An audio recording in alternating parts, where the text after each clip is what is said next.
kaibigan ko, kaya yatang hindi ako tumataba. Kaibigan ko, kasi ito lang ang pagkain ko dito sa laot. Ngayon pa naman may pumasok na bagyo na naman ngayon dito, dadaan sa amin. Ang hangin galing ng habagat. Tingnan mo mga kaibigan, yan lang ang pagkain ko to.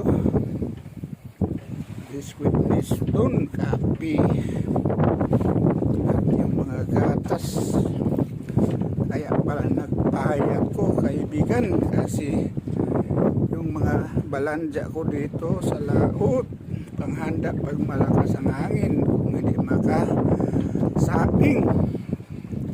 Dalawang plastic lang po yung biskwit ko. May harina mga kababayan, na ito gatas lima, may bula na. Natakot ako pag maubos ito, hindi kaya palang hindi ako nagtambok.